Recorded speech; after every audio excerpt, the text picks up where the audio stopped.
कथा ये पूर्वजों को निमंत्रण है।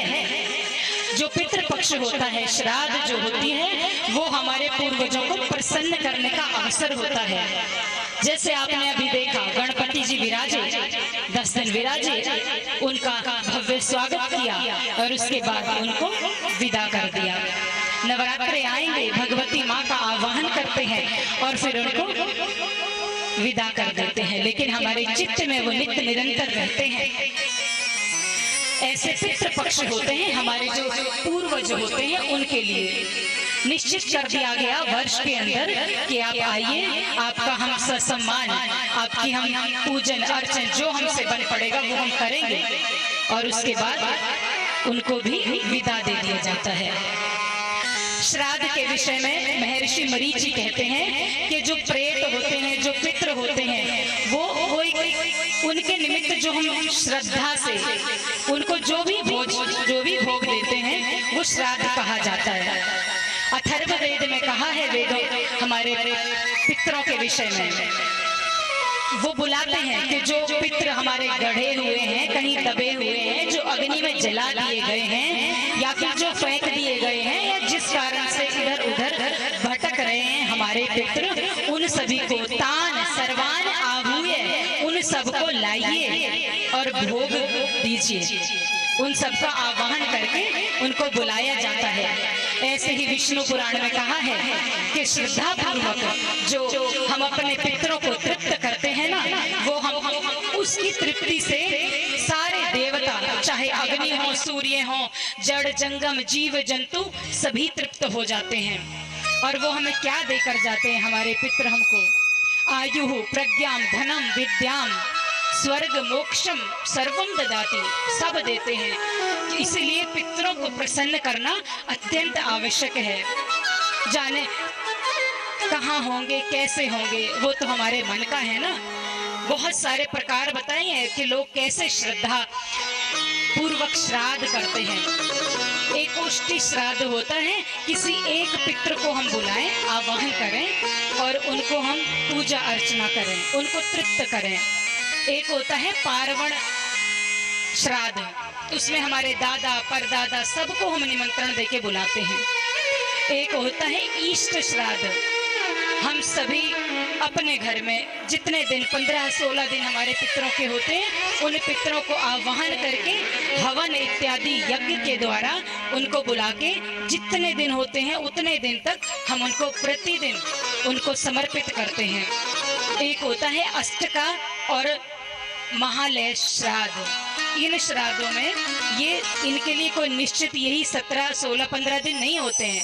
पौष माघ फाल्गुन निश्चित समय पर अष्टमी तिथि के दिन, अष्टमी कृष्ण पक्ष में अष्टमी तिथि को जो श्राद्ध किया जाता है, वो बहुत सारे प्रकार बताए हैं श्राद्धों के।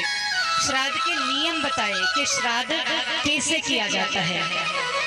3 नियम विशेष बताए कि जब श्राद्ध करो, प्रातः काल शीघ्र उठ के स्नान करके पवित्रता के साथ, पवित्रता अत्यंत आवश्यक है। दूसरा अक्रोध, हम अंदर से क्रोध में भरे हैं और चाहते हैं हमारे पितृ तृप्त हो जाएंगे, तो वो संभव नहीं है। अक्रोध, क्रोध नहीं करना उतने दिन जितने दिन आप कर रहे हो। और कहा अचापलय, अर्थात जल्दबाजी नहीं करना। जिनको आप इतने दिन बुला रहे हो, बुला के आपने निमंत्रण दिया है, उनको भोग लगा रहे हो, करवा रहे हो, वो सब तो जल्दबाजी नहीं करनी चाहिए। अब बताएं कि श्राद्ध का स्थान कौन सा होना चाहिए। श्राद्ध के लिए गंगा यमुना तीर तो सर्वश्रेष्ठ है। कुरुक्षेत्र जा सकते हैं, गया जा सकते हैं, पुष्कर जा सकते हैं, अमरकंटक जा सकते हैं, लेकिन सर्वश्रेष्ठ जो स्थान बताया है वो स्वयं का घर बताया है। क्योंकि हमारे पितृ चाहे जैसे भी हों, जो हमें दिखाई नहीं दे रहे, लेकिन कहीं ना कहीं हमारा अगर वो प्रसन्न है तो हमारे शीश पर उनका आशीर्वाद है। ऐसे पितृ हमारे आसपास ही होते हैं। और अगर वो दुखी हैं, जिसके कारण लोग कहते हैं हमारे काम नहीं बन रहे, हमारे ये बाधा है, वो बाधा है, हमारे अगर पितृ पूर्वज प्रसन्न नहीं होंगे तो हमारा जीवन सुख में कदापि नहीं हो सकता। इसलिए ये जो दिन है ना, अपने पूर्वजों को लौटाने के दिन है, कृतज्ञता के दिन होते हैं। चाहे आप प्रतिदिन ना निकाल पाओ तो जब श्राद्ध पूर्ण होते हैं तब आप उनको प्रसन्न करने के लिए कुछ भी विधि विधान करो। जो कहते हैं कि हम तो मानते नहीं है। देखिए बंधु, 6 आस्तिक दर्शन होते हैं और 3 नास्तिक।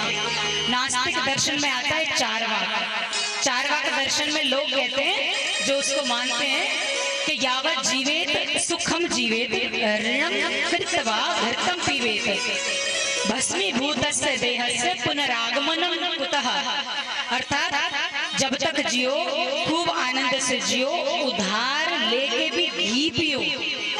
जो नहीं मानते ना पुनरागमन, ये शरीर है, नष्ट हो जाना, आगे कुछ होना नहीं है, इसीलिए घी पियो और आनंद से जियो, आगे का किसी को कुछ लेना देना नहीं है, कुछ पता नहीं है। जो ऐसा मानते हैं उनको बता देना कि क्योंकि ये जो पितृ होते हैं ये तो बिना शरीर के होते हैं ना, शरीर छूट गया, लेकिन आत्मा और परमात्मा, जो हमारी आत्मा है वो परमात्मा से कब मिलेगी? जब वो मुक्त हो जाएगी। और वो मुक्त कब होगी, कैसे होगी? जब हमारा शरीर छूटने पर हम तृप्त होंगे। और तृप्त कैसे होंगे? जब हम भगवान के श्री चरणों में होंगे। शरीर है वो तो देह धारण करता रहेगा, लेकिन मन है जो, वो तो भगवान के श्री चरणों में परमात्मा से मिलने तो होना जरूरी है।